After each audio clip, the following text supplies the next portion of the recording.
V Novi Sloveniji ocenjujemo, da aktualna vlada rastoče migracijske tokove v naši državi podcenjuje. Vseh ljudi, ki si želijo iz svojih držav, je preveč. Po zadnji Galopovi raziskavi je teh kar 16% svetovne populacije, kar pomeni 900 milijonov ljudi, od tega jih je preko 30% ljudi iz subsaharske Afrike in Severne Afrike, ki se želijo zamenjati svojo državo, torej 900 milijonov ljudi je daleč preveč ljudi, ki bi jih lahko Evropa sprejela.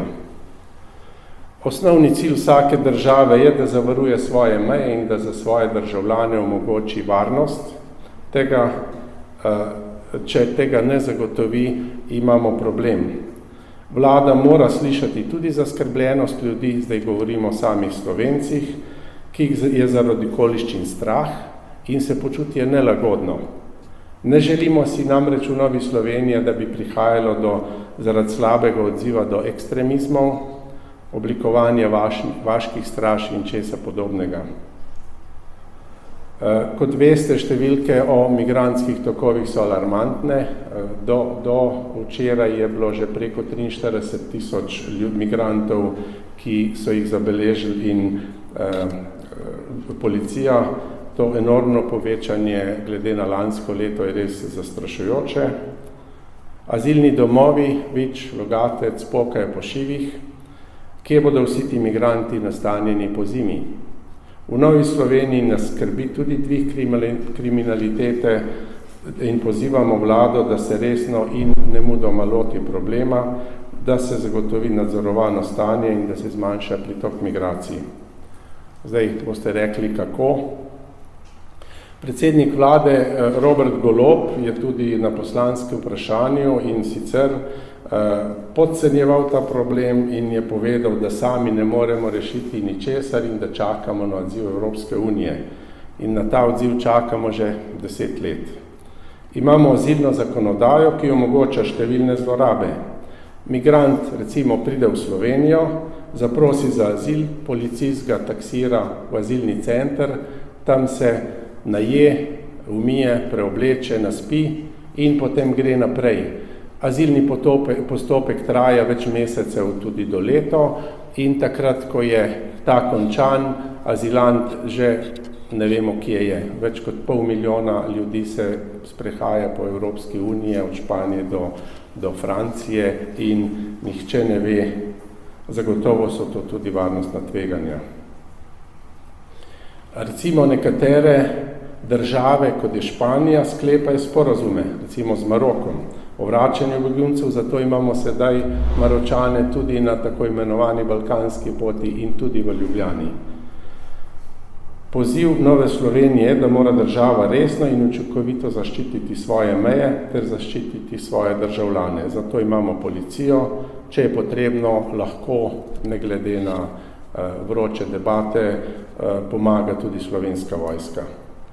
S predstavniki držav na tako imenovani balkanski poti ni dovolj samo pogovarjati se, potrebno se je konkretno dogovoriti in doseči dogovore o doslednem izpolnjevanju tako šengenskih zavez, o doslednem vračanju ter dogovore z državami, ki niso članice Evropske unije, o striktejšnji vizni politiki. Na nivoju Evropske unije je potrebno doseči, da se naredi seznam varnih držav, v katerih ni vojn.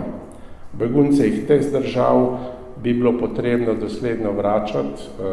Tukaj govorimo, recimo, če naštejem nekatere, Maroko, Pakistan, Alžir, Bangladeš, Rusija mogoče, še nekatere.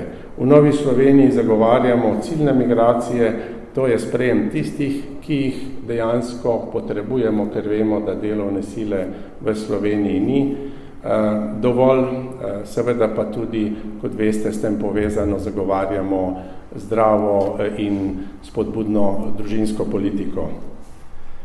EU in države članice bi morale visoka sredstva, ki jih sedaj porabijo za vse neučinkovite postopke v zvezi s spremljanjem migrantov in nudenjem pomoči, tako imenovane humanitarne pomoči, v prihodnje usmeriti v ciljne države, v tako imenovano razvojno pomoč, da se tem državam ciljnim državam omogoči, da bolje preskrbijo svoje državljane.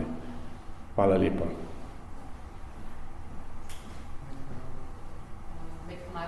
Zdaj me zanima, večinoma ste govorili o ravnanju vlade, kako pa ocenjujete ravnanje slovenske policije? Se vam zdi te neka akcije, ki smo ta teden videli, izpostavljali? Ja, zdaj te izravnalni ukrepi, ki so bili zdaj uvedeni, so bili verjetno pozitivno sprejeti.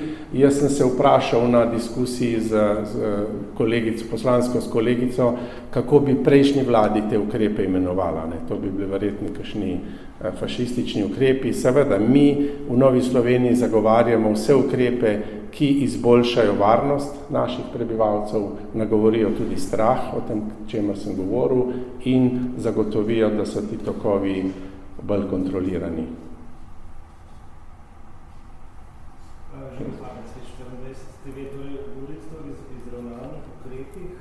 Tukaj je tako na Ministrstvu za notranje zadeve kot na policiji se poudarili, da tukaj ne gre za notranji nadzor meje, pa me v bistvu zanima, kakšno je stališče Nove Slovenije od tega, ali je prišlo eden od ukrepov, ki bi lahko bili zanimivi. Glejte, zdaj zagotovo sam ta ukrep, ki je bil uveden, ne bo pripomogel k zmanjšanju migracijskih tokov. Tako da, kot sem omenil, je zagotovo potrebno spremeniti azilno politiko, doseči, da bodo države na migrantski poti bolj konkretno in dosledno izvajali to politiko, tudi politiko vračanja. Sicer pa, veste, še vedno trdimo v Novi Sloveniji, da se vlada ne dovolj resno posveča temu vprašanju. In minister govori, da ima ukrepe na mizi, te ukrepe nima na mizi, in ko recimo opozicija nekaj zahteva, se ta ukrep udejani, kakšen drug ukrep je pa mogoče še na mizi, pa ga še ne udejanijo.